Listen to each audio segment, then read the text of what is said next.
Hello everyone, आप सभी लोगों का एक बार फिर से हमारे यूट्यूब चैनल में स्वागत है। दोस्तों, आज के इस वीडियो को शुरू करने से पहले मैं आपको बता दूं कि अगर आपको इस वीडियो का फ्री पीडीएफ चाहिए हमारे इस क्वेश्चन आंसर का, तो आप हमारे टेलीग्राम ग्रुप को ज्वाइन करके वहां से आप फ्री में मैकेनिकल के सारे इंपॉर्टेंट ऑब्जेक्टिव क्वेश्चन को ले सकते हैं। ठीक है, तो चलिए बिना किसी देरी के शुरू करते हैं। मैं आपको बता दूं कि आज के इस वीडियो में मैं आप सभी लोगों को टॉप 10 इंपॉर्टेंट फ्लूइड मैकेनिक्स और हाइड्रोलिक मशीन के ऑब्जेक्टिव क्वेश्चन और आंसर को डिस्कस करूंगा, जो कि मैंने एनएमडीसी के सिलेबस को ध्यान में रखते हुए बनाया है। तो चलिए हमारा क्वेश्चन शुरू करते हैं। हमारा पहला क्वेश्चन क्या है कि the value of bulk modulus of a fluid is required to determine Reynold number, Froude number, Mach number या यूलर नंबर। तो बल्क मॉडुलस क्या है? ये बल्क मॉडुलस है। आप इसका डेफिनेशन देख सकते हैं, इसका डेरिवेशन भी देख सकते हैं। और अगर बल्क मॉडुलस की बात करें तो वो किसको डिटरमाइन करता है?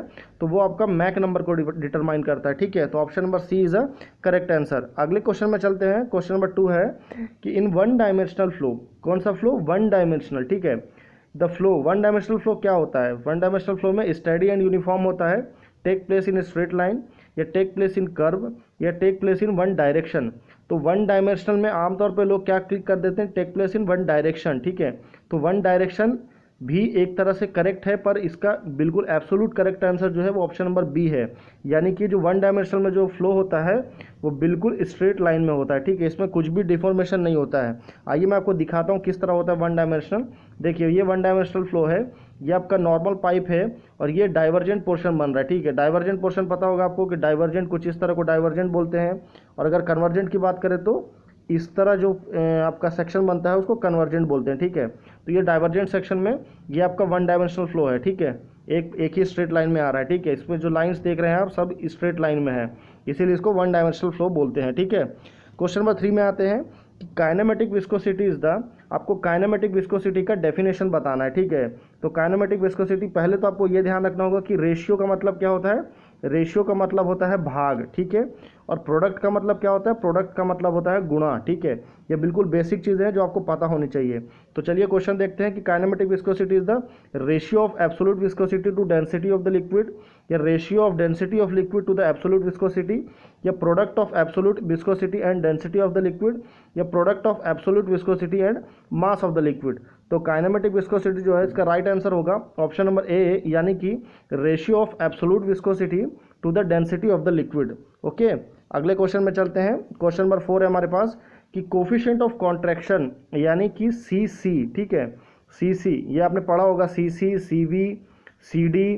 तो जिसमें जो सी डी की वैल्यू है वो सबसे कम होती है, वो कितनी होती है? 0.68 होती है। ठीक है, और सी सी की वैल्यू सबसे ज़्यादा होती है, कितनी होती है?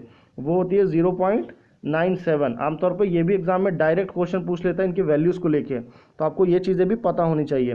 तो चलिए हम अब हमारे क्वेश्चन पे चलते हैं कि कोफिशिएंट ऑफ कॉन्ट्रैक्शन यानी कि सीसी जो है वो किसका रेशियो होता है?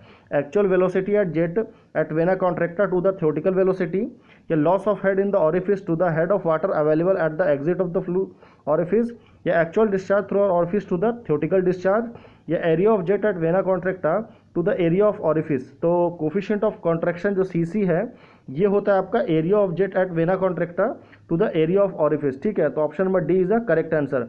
बाकी ऑप्शन को डिस्कस करते हैं। तो एक्चुअल डिस्चार्ज बटे थ्योरेटिकल डिस्चार्ज जो है वो है आपका ऑप्शन नंबर सी जो है हमारा वो होगा सी डी। ये आपका कोफिशिएंट ऑफ डिस्चार्ज का फॉर्मूला है। ठीक है, या उसको डेफिनेशन बोल सकते हैं। अभी क्या बचा? सी वी हो गया, सी वी बचा। ठीक है ना, सी सी सी डी हो गया सी वी। तो सी वी जो है वेलोसिटी किसमें? कोफिशिएंट ऑफ वेलोसिटी में। वेलोसिटी कहाँ पे मिल रहा है? ये रहा एक्चुअल वेलोसिटी, मतलब ऑप्शन नंबर ए जो है वो कोफिशिएंट ऑफ वेलोसिटी के लिए है। ठीक है, आई होप आप सारी चीज़ें समझ गए होंगे। अगले क्वेश्चन में चलते हैं। क्वेश्चन नंबर 5 है कि according to equation of continuity, continuity equation आपको बताना है इसमें से कौन सा है? रो वन ए वन बटे रो टू ए टू, या W one A V one W one two V two, A one V one A two V two, या ए वन बटे वी वन या is equal to A two बटे V two. तो equation of continuity जो है वो दो case में होती है। एक जो होता है वो कंप्रेसिबल लिक्विड, एक होता है इनकम्प्रेसिबल लिक्विड। इनकम्प्रेसिबल लिक्विड कौन सा होता है?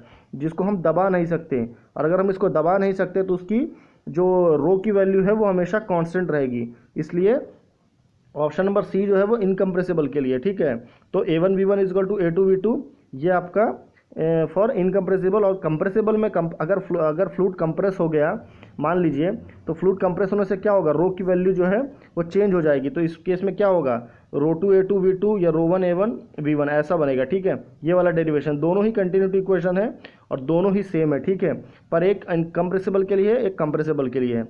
अगले क्वेश्चन में चलते हैं। क्वेश्चन नंबर 6 है हमारे पास में कि in order to measure the flow with a venturimeter it is installed in, ये हमारा वेंचुरीमीटर है। अगर हमको वेंचुरीमीटर से कोई मेजरमेंट लेना है तो वेंचुरीमीटर को कौन से पोजीशन में रखना चाहिए, हॉरिजॉन्टल लाइन में या inclined line with flow upward या inclined line with flow downward या any direction and any location.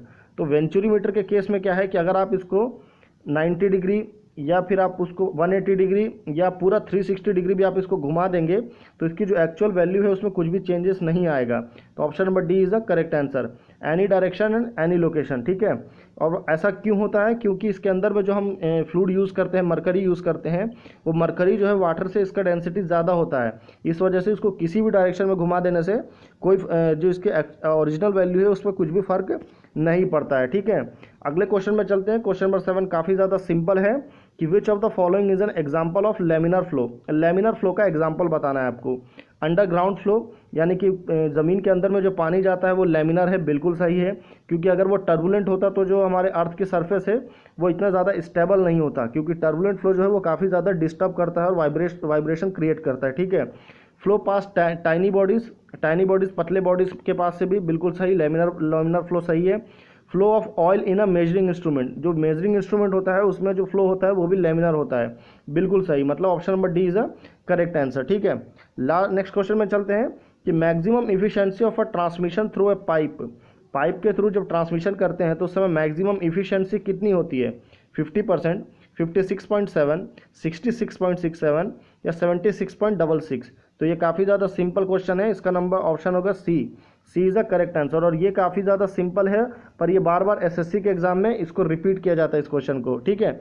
अगले क्वेश्चन में चलते हैं। हमारा क्वेश्चन नंबर 9 है, manometer is use to measure. आपको बताना है ये आपका मैनोमीटर है, कुछ इस तरह होता है, आपने देखा होगा ज़रूर कहीं ना कहीं पे। तो ये क्या मेज़र करता है, low pressure, moderate pressure, high pressure या एटमॉस्फेरिक प्रेशर। तो मैनोमीटर जो है वो ट्यूब्स जो होता है, मैनोमीटर के ट्यूब्स है वो हाई प्रेशर को आपका एक्चुअली में मेजरमेंट करता है, ठीक है। अगर बात करें मॉडरेट प्रेशर को कौन मेज़र करता है, तो वो करता है आपका पीजोमीटर, ठीक है, जिसको हम बोलते हैं ना पीजोमेट्रिक ट्यूब। तो ये करता है आपका मॉडरेट प्रेशर को, ठीक है।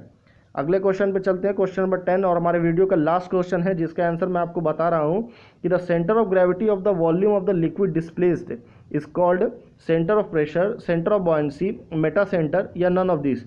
तो सेंटर ऑफ ग्रेविटी आपको बताना है of the liquid, volume of the liquid displaced, तो ये वॉल्यूम लिक्विड जो डिस्प्लेस कर रहा है इतना, तो यहाँ पे जो सेंटर आ रहा है वो होता है सेंटर ऑफ बॉयंसी, ठीक है।